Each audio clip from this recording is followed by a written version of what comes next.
reclaiming our land. Yes. And more bay and now would be one month said ye be ya. I will need dear ever costo a month. This is about environment, whether Galamsey or human activities that we are doing to destroy our environment. Today we are in KNUST, but previous videos now comments anything or likes anything. Why a man temu Galamsey in Sasia and Niema a personal why nasa why you train one say.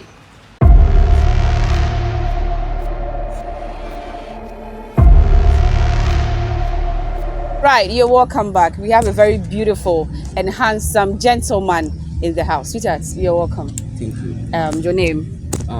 Isaid Anarumo. Okay, so can you speak English? Can you blend it together for us? Yeah, a bit.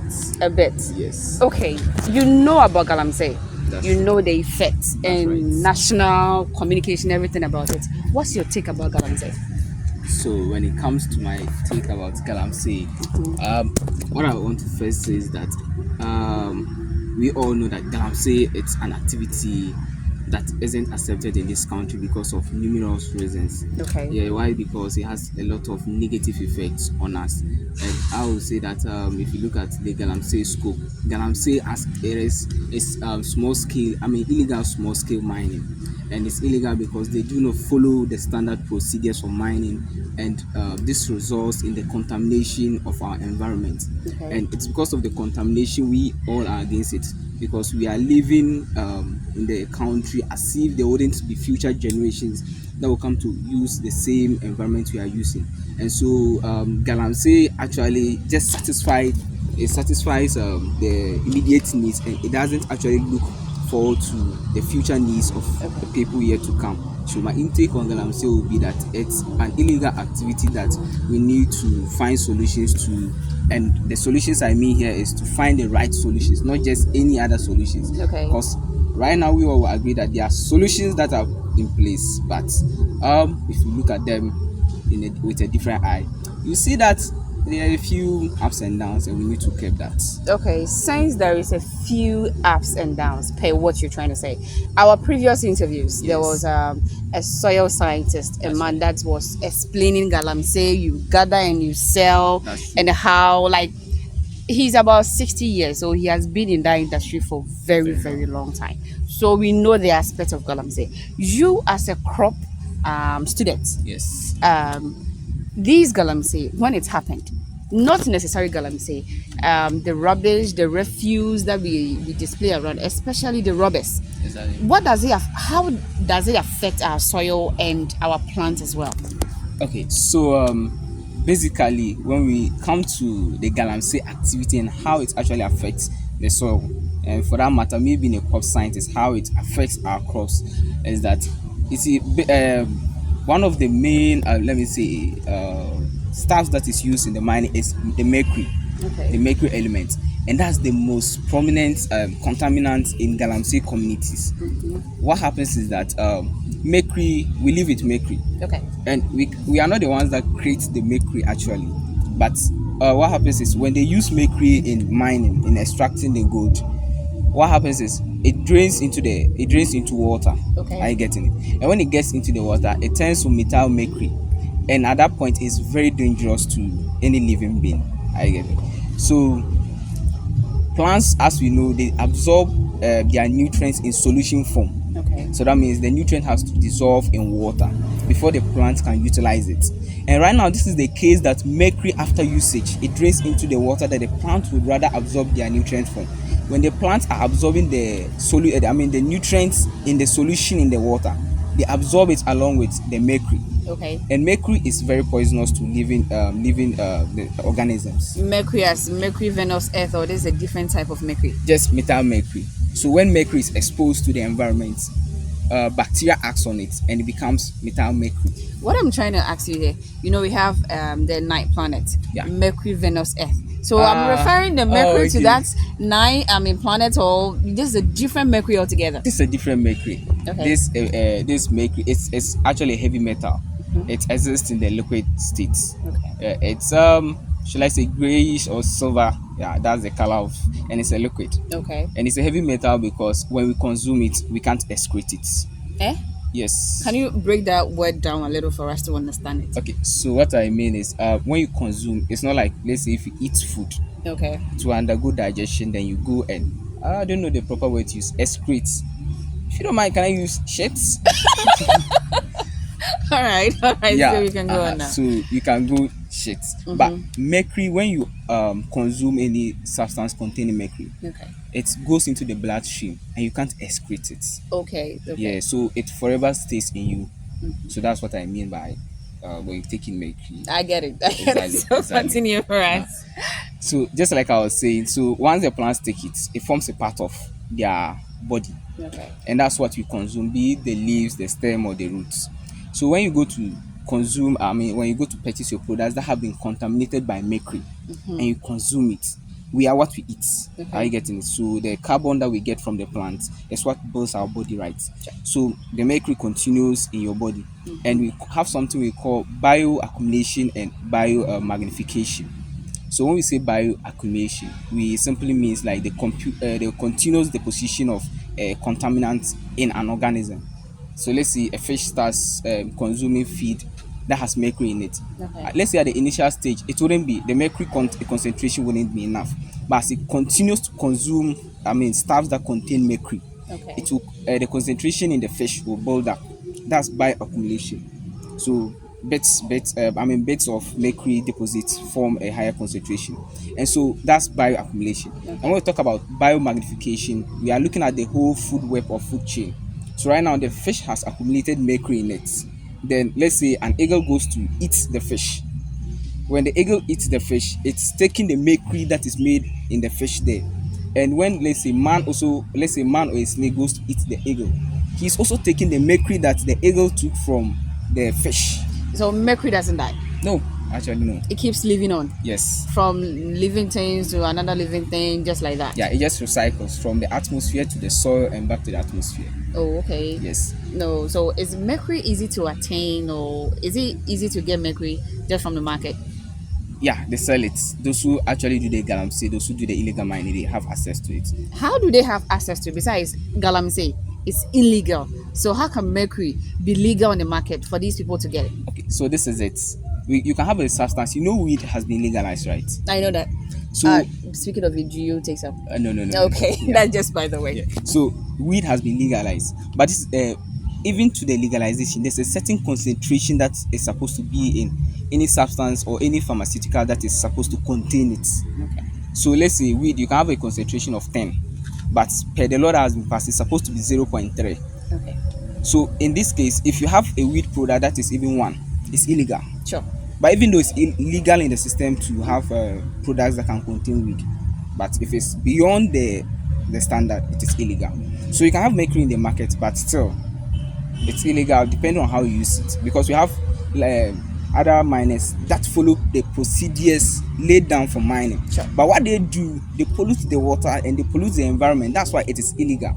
The activity, mining, actually is not illegal. Okay. But the activities that our smallholders, the people in our community use, is actually illegal because it destroys the environment. They don't follow certain procedures. Okay. So let's come back to where we live. All right. Our surroundings. Crop is everywhere. Yeah, that's Ghana, we have a good soil that wherever you are, you can plant something and get it.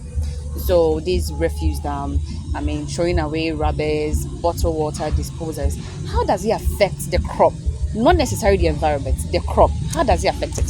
So when you talk about, I would want to get this clear. Do you want us to delve into the rubbers or the mercury, or We are just blending everything okay, together. so let's look at the rubbers. Okay.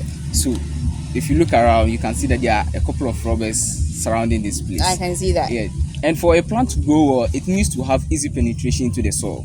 And just look at the pure sachi rubber. When you dispose it into the soil, it's kind of, they found actually there was this thing that happened, that they found a sachi that was disposed like 100 years ago, Yeah. and yet it didn't decompose. It was still in the soil. Yeah. So this is the case if you plant a crop, let's say an annual, and its roots aren't too strong to penetrate through the rubber to get nutrients in the soil. You see that the plant won't have enough nutrients to survive or even grow. I don't know whether you're getting it. Yeah, I do So get the rubbers in the soil, when they get mixed up, they don't decompose and they tend to block the passageways for roots to absorb their nutrients for proper growth. So in the case of the rubbers, they actually cause a lot of harm because Really? definitely they Okay. block the roots. Our previous interview, we were talking with a crop scientist, Yeah. which he was actually a doctor, Yeah. and he made mention of if you want to reclaim your land back, you need to grow these crops like that. Like 3 months, you can cultivate it like cereals, Yeah. the sorghums, and other things. But these things don't have deep roots. Yeah. You see, That's so how can we use that to reclaim our land, and yet it's not enough to get to the soil to grow as well? How do we do that? I would wish if you could rephrase the question again. Okay, my question is, Yes. per our previous interview, Yeah. a scientist who is a crop scientist, like Yeah. an older person, Yeah. he was a doctor as well, Alright. and he mentioned that if you want to reclaim your land, That's true. you have to get crops that can grow within 3 months, like beans that easily to cultivate. Like they have a lot of leaves, Yeah. so they can drop onto the soil, decompose, and make it rich Yeah. for crop to grow there. And you are saying these crops doesn't have enough roots due to the rubbers and those stuff that can lay, like it can stay on the soil for like 100 years without decomposing. Yeah. Okay, so if we can use this plants or crops or 3 months crops that you Yeah. can cultivate it, and yet you are saying it can't get to the soil because of the rubbers, how is it going to work? Besides, we can use this to reclaim our land, and That's yet true. it doesn't have enough roots to dig down the taproot and something, because you know that. Yeah. So how can we survive with it? I hope you get the question I'm I trying get to it. answer. I get Okay. it clear now. So actually, to take up this question, I've wished to have a very deep conversation with the said doc. Okay. But if only I understand what you said, you see, he was mentioning about leafy crops and other stuff. Thank you. So what happens in agric is that when you plant those plants are called leguminous plants. Yeah, leguminous plants. That's what Exactly. So they have the ability to fix nitrogen into the soil, and nitrogen is one of the major elements in the soil. So when you cultivate them and they get to the leafy stage before flowering, during that time they have a lot of nitrogen in them. So you just turn them into the soil and they decompose, and when it happens that way, there's enough nutrients for the plant to grow. Exactly. So if you are All right. My question is, our previous interview, we have an encounter with a soil scientist. A crop scientist. He's actually a doctor. In one of our interviews, it's on YouTube. I will send you the link. Alright. He was saying that if you want to reclaim your land, like the Galamsey has destroyed, if you want to reclaim it, if every chemical is being tested and is fed to plants, the plant that we can actually use on that kind of soil are leguminous plants, just like you said. That's true. Okay, and you are saying these leguminous plants don't have enough taproots to dig in so they can survive because of the rubbers and the decomposing stuff. So he is saying we can use that to reclaim our land, and you are saying that it doesn't have enough roots or taproot to dig deep to get enough strength so it can grow. How do we measure these things? Because he is saying another thing and you two are saying another thing. How are we going to mix that together? Okay, so in trying to mix up and find a solution, you have to look for the better grounds so that the two ideas align. Okay. So, and as agriculturalists, you wouldn't have a field that is polluted with rubbers and still go ahead to cultivate it. You wouldn't. But we normally see, we have a land and it's like, oh, previously there was they used to dump refuse here, but we are now planting stuff and it fits well. It fits well. Yeah, like you can grow plantain, you can grow anything on it and it will grow. Okay, so yeah, I agree. I've seen fields like that. Even my village in Carrier, there are some there. But I tell you, if you send the produce to the lab and test, you and I will witness that there will be the plants will be contaminated. You will see it growing all right. Like the plantain, it will be very big, but and it's they'll be selling contaminated. it with, a lot of huge prices. That's why you need, when it happens that way. Okay. I'm not trying to I can't dispute it. Okay. But what I'm saying is that in that case, and considering my case, Okay. the best solution is to get rid of the rubbish in the food. Okay. Then add cultivate the leguminous plants so that you can add more nitrogen to it. I'm telling you, no agriculturist will see or would want to use a field that is contaminated by rubber. You first, I'm an agronomist, Okay. so I'm speaking from that aspect. We won't advise you to do that because of the previous reason I just gave. Okay. Get rid of the polybags and add the leguminous plants, and in that case we'll be referring that to as an integrated method. You aren't just using one method to reclaim the land, but you are bringing diverse activities to make sure that the soil is in good condition for cultivation. Okay. Yes, so even in our human setting, it's the same thing. When COVID came, others were using vitamin C to boost their systems, others were using ginger and a whole lot of stuff, no smart. You don't actually just rely on one method. Okay.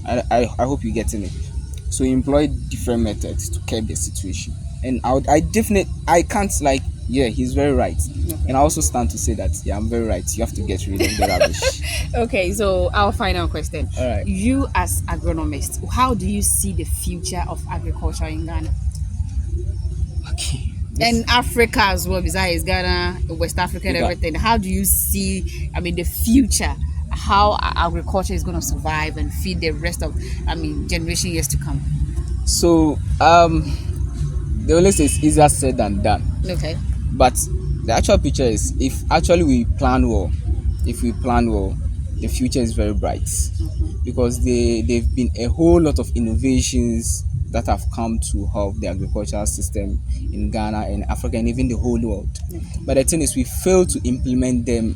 More often we see because of the economic crisis and other stuff. If not, I think the future of agriculture in this part of the world is very rich, because we have very, very rich soils, and if you make use of them, we'll definitely feed. Africa alone can feed almost the whole world. Okay, I want you to look at the camera. You as a young agronomist, what if somebody is watching you right now? Yeah. What advice will you give to that person? Okay, so I want to start by saying that when I was coming to uni, there was this impression that like agric that they are doing at home. Mobile uni, you are coming to uni to come and do agric. But when I came, I fell in love with agric, and this led me to specialize in crops, because most of the produce we use in the agric sector are from agric. What I would say is that please let's find love. Let's find love for agric, because agric actually is the backbone of this nation. Because Ghana, we have gold, we have bauxite, but yet look at where we are. I'm not trying to say that they aren't important, but agric holds who wakes up in a day and does not eat? If even you claim to fast, at the end of the day you eat. But remember that you are what you eat. So if you allow the environment to be contaminated and you keep eating contaminated stuff, at the end of the day you will die young. We'll all die, but we don't want to die early. Are you getting it? So please, let's keep the environment safe and make agric become a solid sector of this country. Thank you. Right, keep the environment clean and safe. This is reclaiming our land. Are you reclaiming your land? Yeje yasase yakrama. In a gojo cry, J Bankuda de Muhammad Ali Bumuaye, Macho Man one cheetah de. I guess Ola Shekumo Cafe, Ugemi, living on the mortgage. I can't cafe no be it. Me, I mean, all this year run away. I am a life, some a galam say. My old day now, be me away.